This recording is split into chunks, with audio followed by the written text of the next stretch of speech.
A car that never needs gas. A car that never needs charging. A car that powers itself, endlessly, on its own energy. Now, imagine that car isn't coming from China. It isn't being tested quietly in Europe. It isn't even just a Silicon Valley experiment. Instead, it's connected to one of the most controversial, influential, and talked about figures in American history, Donald J. Trump. Yes, you heard that right.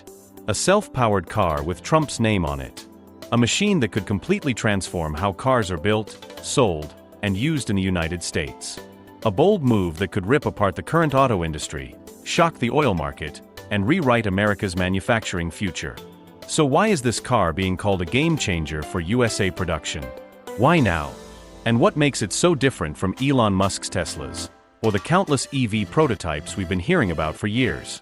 Stick around, because this story is way bigger than just another vehicle launch. It's about politics. It's about technology. It's about national pride. And most importantly, it's about power. Let's rewind for a second.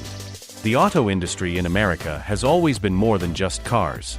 From Henry Ford's Model T in Detroit to General Motors and Chrysler dominating the 20th century, the car has symbolized freedom, strength, and progress. But over the last few decades, things have changed. Manufacturing moved overseas. China and other countries started producing at lower costs. Meanwhile, American factories struggled, jobs were lost, and the once mighty Made in USA label began to fade. Now comes this wild card, a self-powered car. The idea alone sounds like science fiction. A vehicle that generates its own energy as it drives, without plugging in, without paying at the pump. Free power forever. And Trump stepping in, championing this invention, has turned what could have been just another tech story into a massive national debate. Some people say it's a scam. Others believe it's the breakthrough America has been waiting for. But one thing is clear, if this works, even at a fraction of what's promised, the US auto industry will never be the same. And here's where it gets even more interesting. Elon Musk, the man who put electric cars on the map with Tesla, isn't sitting quietly. There are whispers of meetings, private test drives, and maybe even collaboration. Trump and Musk, two names that dominate headlines for completely different reasons, suddenly linked by a car that claims to power itself. But before we jump into what this could mean for US production, let's break down what makes a self-powered car so revolutionary. The phrase self-powered car almost sounds like a trick. For decades, we've been told that energy has to come from somewhere. Either you fill up with gasoline, or you charge a battery. That's how it's always been. You pay the oil companies, or you pay the electric companies. But in both cases, you're paying. That cycle of dependency has shaped not only the auto industry but the entire global economy. Now imagine breaking that cycle. Imagine driving a car that produces its own power as it moves, recycling energy endlessly. No gas station. No charging station. No waiting. No bills. That's why some experts are saying this could be more than just a new car, it could be an economic earthquake. For Trump, this is the perfect storm. Throughout his political career, he has hammered on the idea of bringing jobs back to America, restoring US manufacturing, and reducing dependence on foreign nations. Oil, in particular, has been a battlefield. The US spends billions importing fuel, and while Trump has always pushed for energy dominance, this car represents something even more extreme. Total indépendance. Energy on demand, from within the car itself. And if Trump's name is tied to it, whether as an investor, promoter, or policy champion, it automatically becomes a headline. Love him or hate him, his ability to dominate the media ensures this story will not be ignored. Suddenly, an obscure prototype transforms into a political lightning rod. But let's not forget the technology side. Engineers whisper that the system inside the self-powered car relies on a mix of magnetic fields, regenerative systems, and advanced materials that capture and reuse energy far beyond what today's EVs can handle. It's not perpetual motion, that would break the laws of physics, but it's close enough to feel like magic. Early test drives claim ranges of infinite miles, with only basic maintenance required. Of course, skeptics laugh at this. They call it impossible. They point out that for over a century, scientists have dismissed the idea of a car that powers itself. But remember, people once laughed at electric cars too. They laughed at the idea of landing rockets vertically. They laughed at the internet itself. History is full of impossible things that turned into trillion-dollar industries. Here's the kicker: if production of this car begins in the USA, it won't just be about technology, it'll be about jobs, factories, and pride. Imagine shutter d'autoplan roaring back to life.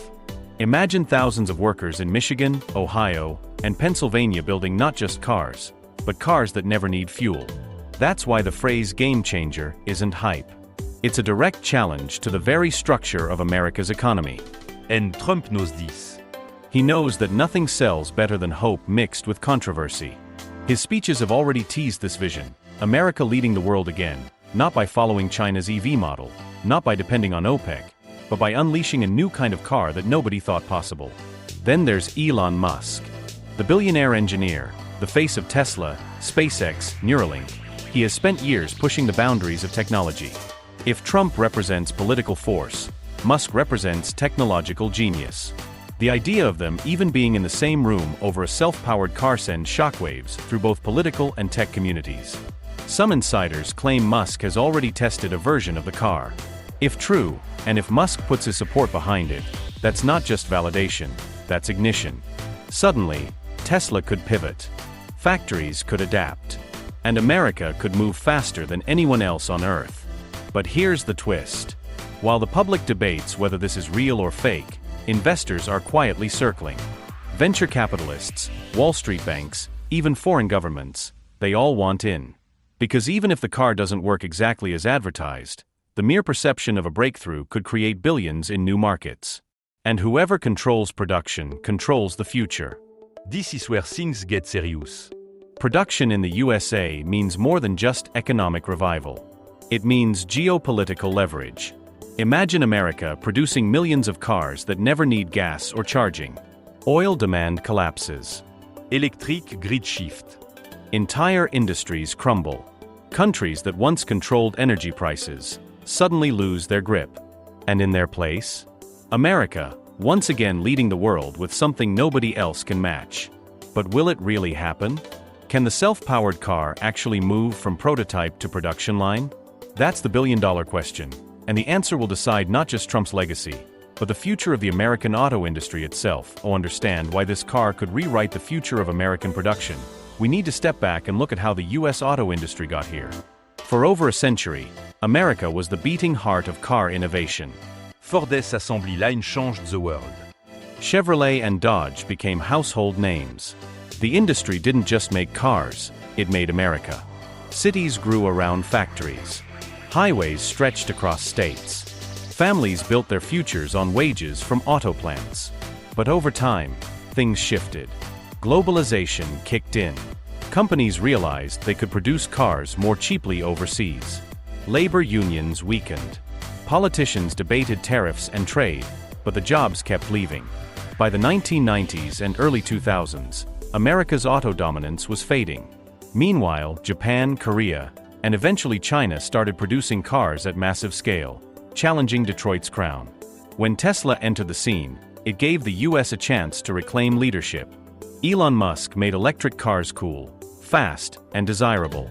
But even Tesla depends heavily on global supply chains, with batteries sourced from Asia and rare earth minerals imported from Africa. The dream of a 100% American-built, American-powered car still finished. And that's exactly where Trump's self-powered car enters the stage. If this car is built in the US, it instantly changes the equation. Factories in Michigan, Ohio, and Pennsylvania, once symbols of decline, could roar back to life. Instead of outsourcing, companies would rush to set up plants inside America, knowing the government would likely support production with subsidies, tax breaks, and favorable policies. Trump has always been about America first, and this car fits that vision perfectly. Think about the symbolism. A car that doesn't need oil. Built by American hands. Marketed as the ultimate expression of independence. For millions of voters, that's not just a vehicle, it's a statement. It's saying, we don't need foreign oil. We don't need foreign factories. We don't need to follow. We lead. But there's another layer here. The oil industry. For decades, oil has been king. From Texas oil fields to Middle Eastern pipelines, petroleum has controlled not just economies, but politics. Wars have been fought over it. Presidents have risen and fallen based on gas prices. And yet, this car threatens to make oil irrelevant. If millions of Americans drive self-powered cars, the demand for gasoline collapses. The oil giants, ExxonMobil, Chevron, Shell, suddenly face en extinction level event. And here's the irony. Trump himself has always been seen as pro-oil. He supported drilling, pipelines, and energy dominance. But if he truly throws his weight behind this car, it means even he recognizes the oil era is fading. For Trump, it's not about loyalty to oil. It's about power. And if the self-powered car gives America more power than oil ever did, then that's where he'll stand. Now, let's talk about technology adoption. America has always had a love-hate relationship with new inventions. When electricity first spread, people feared it. When computers arrived, many dismissed them as toys. When the iPhone launched, critics called it unnecessary. But in every case, adoption happened faster than anyone predicted. If this car can be proven reliable, even with just a few thousand units on the road, it could spark the same kind of adoption curve we saw with smartphones. Imagine this, you buy a car, and that's it. No more fuel budget. No more plugging into the grid. Over 10 years, you save tens of thousands of dollars. Who wouldn't want that? Families would rush to dealerships.